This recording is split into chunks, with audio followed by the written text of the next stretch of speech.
galerinha? Eu te contei, né, como é que o safado do Galileu sacou a ideia de velocidade média, né? Coração. O coração era só para marcar o tempo. Mas ele fechou o olho e descobriu que podia... Isso, ele fazia essa demonstração para provar que a ideia dele era forte, prever o futuro. Mas ele sacou a ideia de velocidade olhando que as coisas se mexiam na natureza. E provavelmente por sorte ou por criatividade, teve um momento onde objetos praticamente igualmente espaçados serviram de referência para a distância. Certo? Eu exemplifiquei com um bosque. Lembra as cabritinhas caminhando entre as árvores? Tudo bem? Então tu vê, hoje para mim te dizer que velocidade é o quanto um sujeito se deslocou dividido pelo tempo, é ridículo. Eu estou copiando o Galileu, que já foi copiado e remastigado a matéria. Gênio Galileu. Sou um merdinha da física. Só te passei a ideia de velocidade. Certo? É importante a humildade, não estou brincando, é real. Se eu fosse gênio eu estava na NASA, né? Certo? Trabalhando no LHC, né? Não estava dando aula para vocês. Temos que ser honestos. Então eu sou bom em física básica, né? Não sou gênio de física. Bom, o problema é que tu imagina, né? O Galileu lá fazendo aquela aulinha pra galera. Dentre os caras tinha Torricelli, um gênio também, um futuro gênio da ciência, assistindo a aula do mestre Galileu, 1600 e pouco. A gurizada lá. E o gurizado sempre foi gurizado. Então sempre tem o cara do mal. Né? O cara que fica ganhando pro mestre Galileu, quer que o mestre engasgue e morra.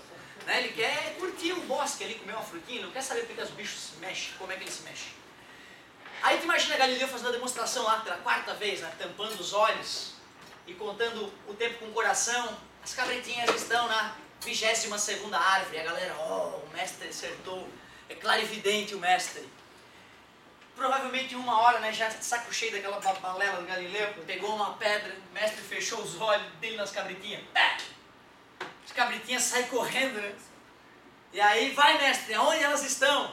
Estão na árvore de número 17. E a galera, as cabritinhas já estavam entrando na cocheira de certa essa hora, né? Depois da pedrada do cara do mal. O Galileu deve ter ficado muito envergonhado com essa situação, né? Um dia que ele não conseguiu prever a posição das cabritinhas. Por que mesmo que dessa vez a ideia de velocidade dele falhou? Por causa da alteração. A alteração de quê? Da velocidade. Da velocidade das cabritinhas. Elas no começo estavam tranquilinhas, né? Indo pra casinha delas. E aí de repente toma uma pedrada. Porra, vou sair correndo aqui, cara. Como as cabritinhas mudaram de velocidade, a ideia do Galileu falhou. Falhou. Ele errou. Ou seja, o que eu estou querendo te dizer... O que eu estou querendo te dizer... Tive uma alucinação. É que o Galileu...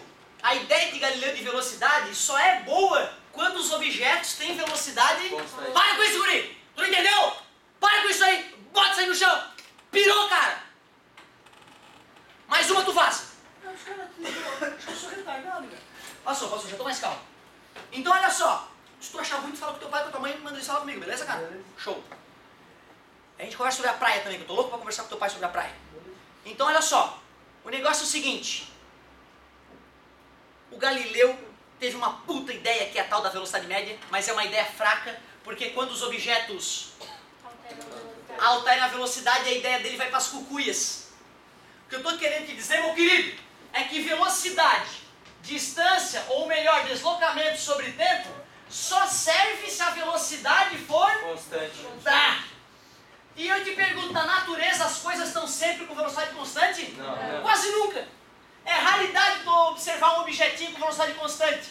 Então não tem jeito. Nós vamos ter que criar uma outra ideia física para resolver problemas que envolvem objetos mudando de velocidade. Meu Deus, você se choca com as bobagens, cara. Pelo amor de Deus, relaxa, querido. Vamos lançar um foguete. Vamos lançar um foguete. E lá tá, já tá virando alto pra caramba, olha lá. Beleza?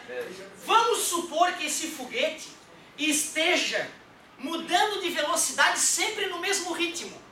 Ou seja, não dá para no meio do caminho ligar mais uma turbina e aumentar ainda mais a mudança da velocidade. Vamos supor que as turbinas do foguete estão funcionando no mesmo ritmo o tempo todo e eles aumentam de velocidade, mas na mesma cadência, sempre no mesmo ritmo.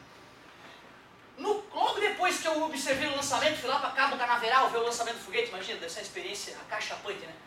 3 segundos depois, tu com a tua câmera ninja descobre, filmando, né, câmera que detecta movimento, coisa linda, descobre que o foguete já está com uma velocidade de 20 metros por segundo. E depois, quando o tempo de lançamento já vai lá para os seus 11 segundos, só para provocar, 11 segundos, a velocidade do foguete já é outra, porque está cada vez mais rápido, está alterando a velocidade. Foi para 180 metros por segundo, Jezebel. Exatamente. Nós temos que saber medir como que a velocidade muda com o passar do tempo. E a grandeza que vai nos permitir fazer isso é outra sacada de Galileu, chamada aceleração. É uma grandeza física e a letrinha que eu vou usar é o A para te ajudar. A de aceleração. Quando eu falei para vocês de medir a variação da posição com a variação do tempo. Claro que o tempo aqui vai continuar influenciando, por isso ΔT continua na jogada. Só que eu estou medindo a mudança de quem? Velocidade. Da velocidade, não é mais a mudança da posição. É a mudança da velocidade. Como é que se calcula uma variação nessa vida? Final? Por isso eu vou chamar de ΔV. Variação da velocidade dividida pela variação do tempo. Vamos fazer essa conta para esse foguete para ver se a questão que eu acabei de criar é honesta ou é um absurdo. Vamos ver se os astronautas vão sobreviver a esse lançamento. Como assim, professor? Porque o corpo humano ele resiste a uma aceleração limitada. Se o teu corpo variar de velocidade muito intensamente, tu concorda que o sangue tem que acompanhar o teu corpo, né? Se o sangue ficar no teu corpo ir, ferrou. E quando tu vai ser acelerado, vai ter um banco, sei lá, da nave espacial que tu tá, que vai te empurrar, ou do foguete, ou do avião, ou do carro. Esse banco vai encostar no teu corpo e vai empurrar o corpo para frente. Mas quem é que empurra o sangue junto com o corpo?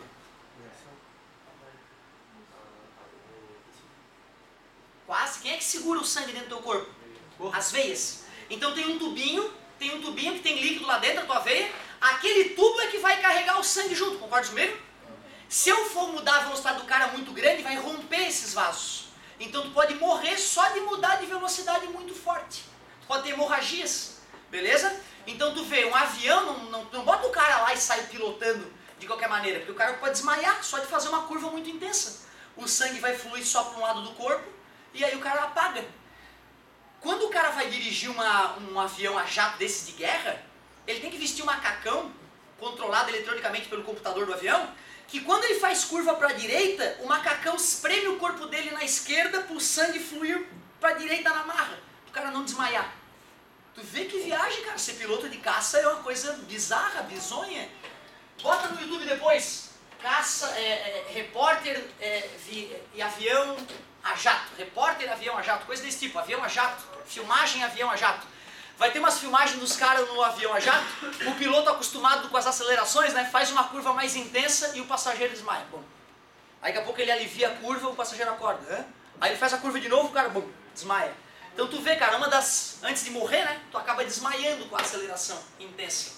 Tem treinamento para tu ficar melhor, para resistir melhor na aceleração. Por isso que quando um corpo, alguém falou que parece que ele uma perna de cair no chão? Não, isso é mentira. Não, é bacana tu ter perguntado isso. Existiu esse mito, né, eu pulo de uma certa altura, eu morro antes de cair no chão. Só se tiver um problema cardíaco, infartou com um susto, aí pode morrer. Mas se a pessoa é saudável, ela fica viva até se esborrachar no chão. E se der azar, cara, se ela quebrar muitos ossos, ela pode sobreviver.